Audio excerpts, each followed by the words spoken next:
사도행전 18장. 고린도.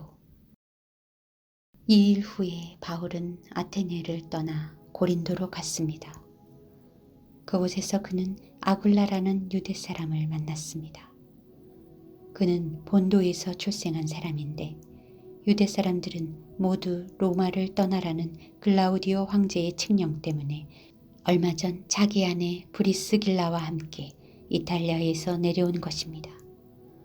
바울은 그들을 찾아가 그들과 함께 일하며 지냈습니다.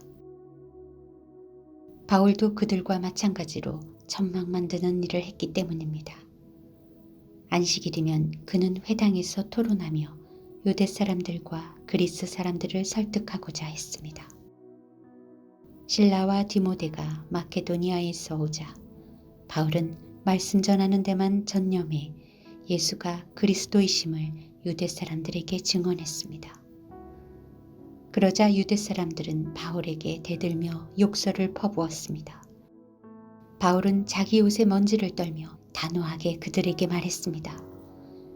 여러분들이 멸망해도 그것은 여러분들의 책임입니다. 나는 이제 책임이 없습니다.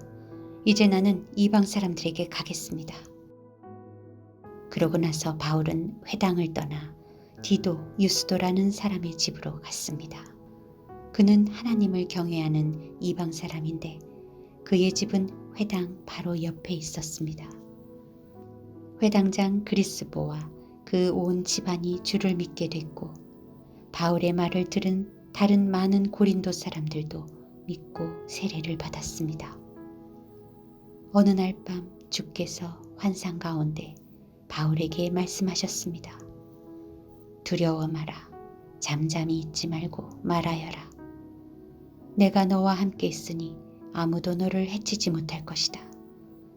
이 도시에는 내 백성이 많다. 그래서 바울은 그곳에 1년 반 동안 머물면서 그들에게 하나님의 말씀을 가르쳤습니다. 갈리오가 아가야 지방의 총독이었을 때 유대 사람들이 일제히 들고 일어나 바울을 잡아 법정으로 끌고 가 이 사람이 율법에 어긋난 방법으로 하나님을 섬기라고 사람들을 설득하고 있습니다. 라고 고소했습니다. 바울이 막 입을 열려고 하는데 갈리오가 유대 사람들에게 말했습니다. 크든 작든 무슨 죄가 있어 당신 내 유대 사람들이 불평한다면 내가 들어줄 만하오. 그러나 이것이 언어와 명칭과 당신 내 유대 사람들만의 율법과 관련된 것이라면 당신들 스스로 알아서 해결하시오. 나는 그런 일에 재판자가 될 수 없소. 그리고 그들을 법정에서 쫓아냈습니다. 그러자 그들 모두는 회당장 소스데네를 붙들어 법정 앞에서 그를 마구 때렸습니다. 그러나 갈리오는 이 일에 전혀 상관하지 않았습니다. 브리스길라, 아굴라, 아볼로. 바울은 얼마 동안 고린도에 머물렀습니다. 그러고 나서 그는 형제들과 작별하고 배를 타고 시리아로 가게 됐는데 그때 브리스길라와 아굴라도 동행했습니다. 배를 타고 출항하기에 앞서 바울은 전에 서원했던 것이 있어서 갱그리아에서 머리를 깎았습니다. 그들은 에베소에 도착했습니다.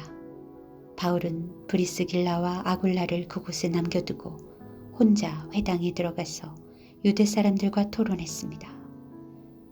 좀 더 머물러 달라는 그들의 요청을 바울은 뿌리쳤습니다. 그러나 그는 떠나면서 하나님의 뜻이라면 다시 돌아오겠습니다. 라고 말했습니다.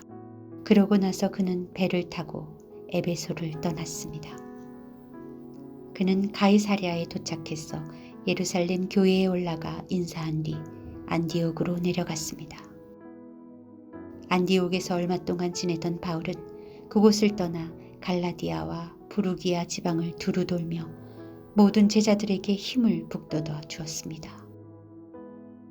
한편 알렉산드리아에서 태어난 아볼로라는 유대 사람이 에베소로 왔습니다. 그는 학식이 많고 성경에 능통한 사람이었습니다. 그는 일찍부터 주의 도를 배워 열정을 가지고 전도할 뿐 아니라 예수에 대해서도 정확하게 가르쳤습니다. 그러나 요한의 세례만 알고 있을 뿐이었습니다. 그가 회당에서 담대히 말하기를 시작하자 브리스길라와 아굴라는 그를 집으로 데려가 하나님의 도에 대해 더욱 정확하게 설명해 주었습니다. 아볼로가 아가야 지방으로 가고 싶어 하자 형제들은 그를 격려해 주면서 그곳에 있는 제자들에게도 편지를 써서 그를 영접해 주도록 했습니다. 아볼로는 그곳에 도착해 하나님의 은혜로 믿게 된 사람들에게 큰 도움을 주었습니다. 이것은 그가 성경을 가지고 예수가 그리스도이심을 보여줌으로써 공중 앞에서 유대 사람들을 향해 강력하게 논증했기 때문입니다.